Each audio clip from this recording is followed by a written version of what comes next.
Pengertian perencanaan daerah dan perkotaan.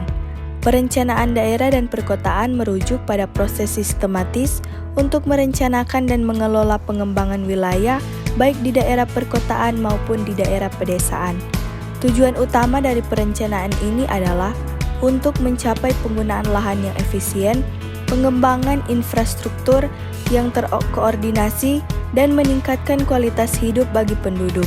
Perencanaan daerah melibatkan pengorganisasian, pengendalian, dan pengarahan penggunaan lahan dalam suatu wilayah tertentu. Hal ini mencakup penentuan penggunaan lahan untuk kegiatan perumahan, komersial, industri, pertanian, dan ruang terbuka hijau. Perencanaan daerah juga melibatkan pengaturan pola pengembangan fisik, penentuan batas wilayah administratif, serta penyusunan regulasi dan kebijakan terkait.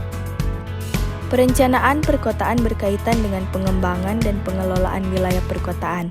Ini melibatkan penentuan pola pertumbuhan perkotaan, penyediaan fasilitas dan infrastruktur perkotaan, pengaturan transportasi dan mobilitas, pengembangan kawasan industri dan perdagangan, serta pengelolaan lingkungan dan ruang terbuka hijau di dalam kota. Perencanaan daerah dan perkotaan melibatkan berbagai aspek, termasuk tata ruang, transportasi, perumahan, lingkungan, ekonomi, dan sosial. Proses perencanaan ini melibatkan pengumpulan data, analisis, konsultasi dengan pemangku kepentingan, serta penyusunan rencana dan kebijakan yang berkelanjutan untuk pengembangan wilayah.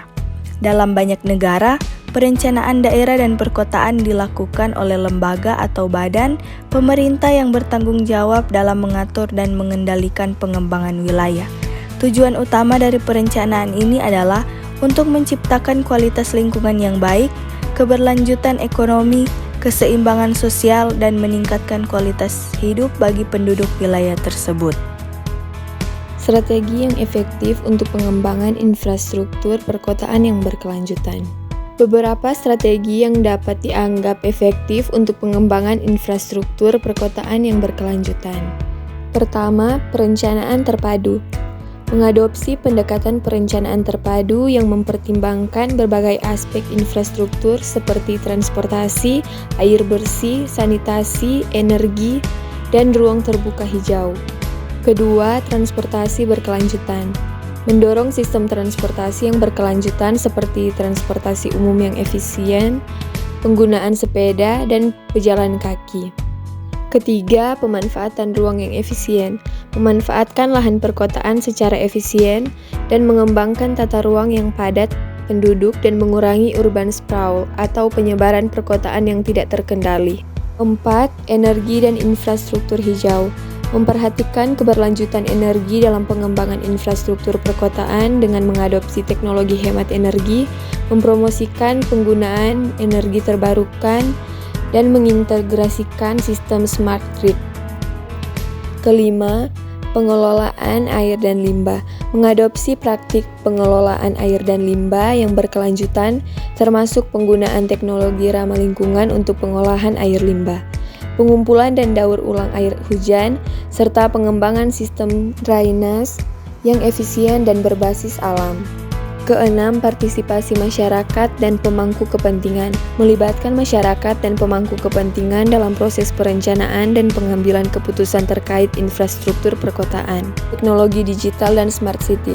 Memanfaatkan teknologi digital dan konsep smart city untuk meningkatkan efisiensi dan kualitas layanan perkotaan.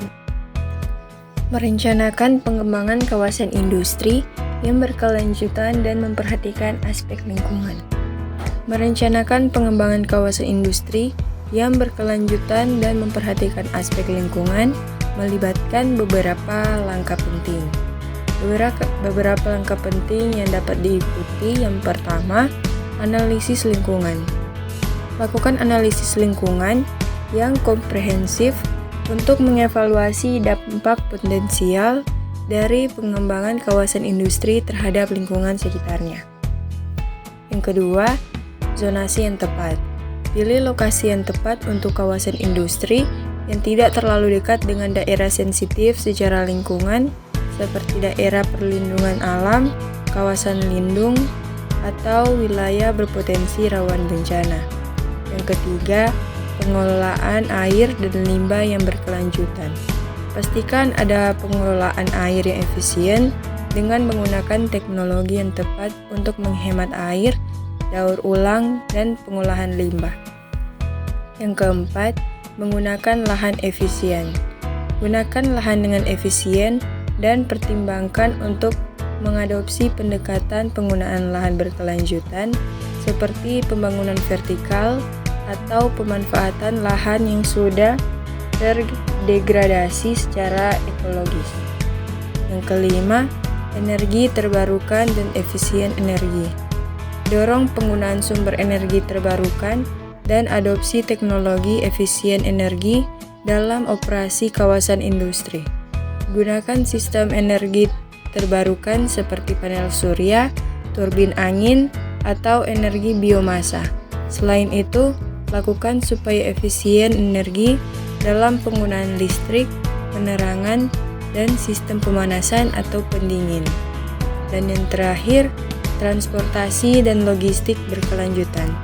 Prioritaskan transportasi dan logistik berkelanjutan dengan mendorong penggunaan transportasi umum, penggunaan kendaraan ramah lingkungan seperti kendaraan listrik atau gas alam, dan mengoptimalkan rute pengiriman.